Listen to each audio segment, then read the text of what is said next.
Bonjour Jean-Pierre. Jean-Pierre, est-ce que tu peux nous parler aujourd'hui de l'accueil de loisirs?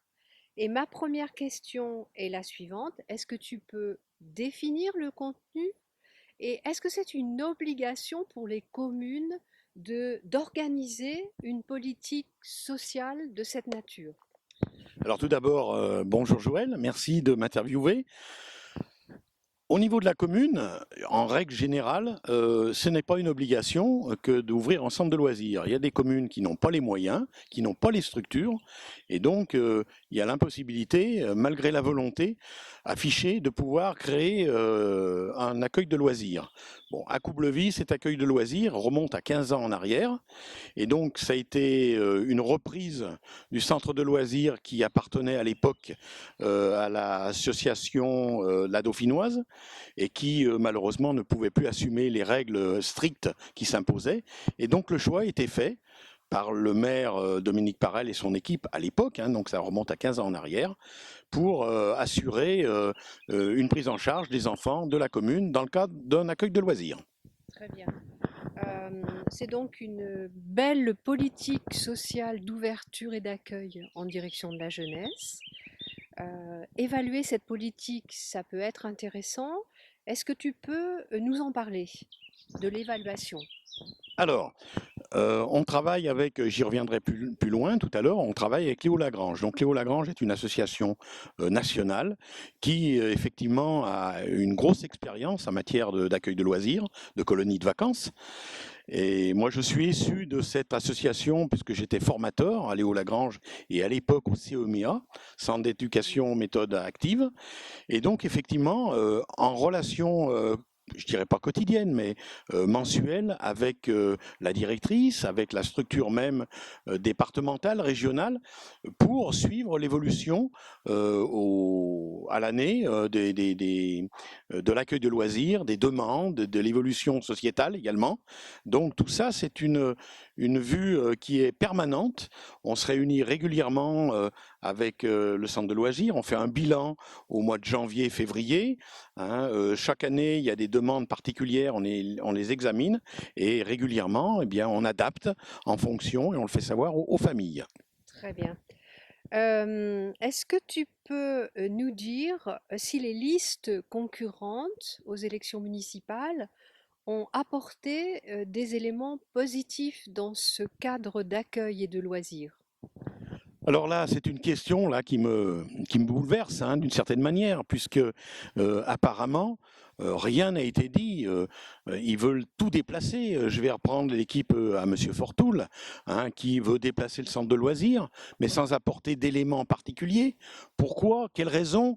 Est-ce qu'on n'est pas satisfait? Est-ce qu'il y a des choses différentes à faire? Bon, là, je reste sur ma faim. Hein, je suis un peu interloqué parce que effectivement, il n'y a pas de proposition particulière, si ce n'est que de déplacer le centre de loisirs actuel. Concernant la liste à Madame perverse, j'avais oublié son nom. Bon, là c'est pareil, on veut créer une MJC. Une MJC actuellement, c'est pas dans l'air du temps. Quand on voit la MJC de Voiron qui a eu d'énormes difficultés, hein, on a été obligé de revoir le budget, je comprends pas. C'est un centre de loisirs à Coublevis qui a des effectifs, hein, qui a des possibilités d'agrandissement en termes d'effectifs, sans avoir à pousser les murs. On a une convention avec la paroisse et on utilise des locaux qui sont non utilisés par la paroisse. Donc je pense qu'il faut déjà utiliser ce qu'il y a à notre disposition.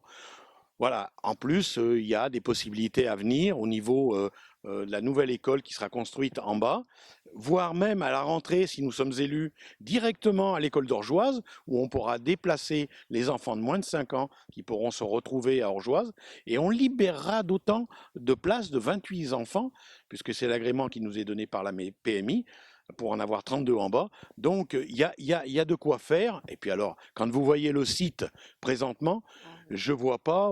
Bon, magnifique. on peut toujours trouver mieux, mais Mm. ça sera aussi en fonction des deniers de la commune. Tout à fait.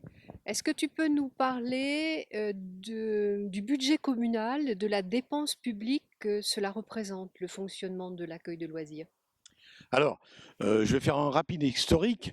On a commencé lorsqu'on a repris la relève de la Dauphinoise, hein, il y avait peu d'éléments, il y avait 7 enfants le mercredi. Maintenant, on en est quand même à 60 le matin, le mercredi matin, et on en est à 58 le mercredi après-midi.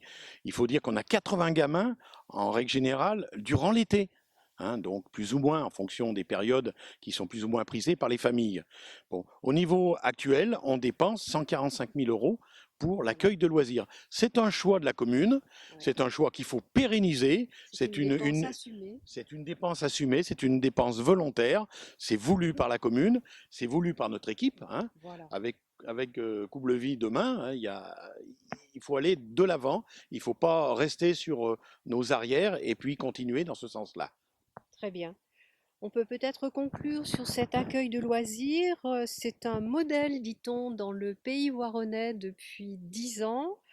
L'accueil de loisirs est toujours présent et novateur dans la prise en charge des enfants à Coublevis.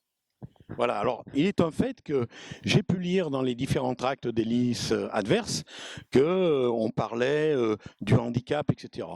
Coublevis est depuis une dizaine d'années en parallèle de Tulin à la pointe concernant le handicap. On reçoit des enfants qui sont dans des fauteuils roulants, qui ont des handicaps psychologiques et qui sont hyperactifs. Alors l'hyperactivité n'est pas reconnue comme un handicap.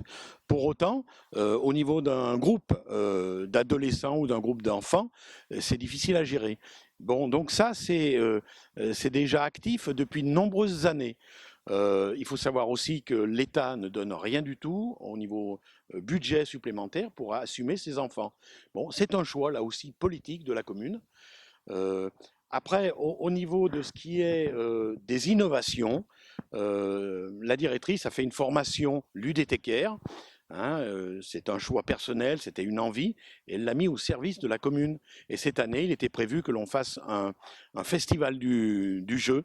Malheureusement, compte tenu de la Oui, pandémie, nous n'avons pas pu le réaliser, mais malgré tout, on est persuadé que dans les années à venir, en tout cas si c'est notre liste qui passe, que ce festival reprendra forme, hein, et puis satisfera non seulement les enfants, puisque c'est intergénérationnel, mais également les grands-parents, les parents. La directrice récemment faisait des soirées une fois par mois sur le thème du jeu. Et donc, il y a quelque chose de, je dirais, de large au niveau de la vie à Coublevis, de la famille de Coublevis. Et donc, il faut qu'on aille effectivement dans ce sens à l'avenir, qu'on pérennise cet axe. merci Jean-Pierre. Merci.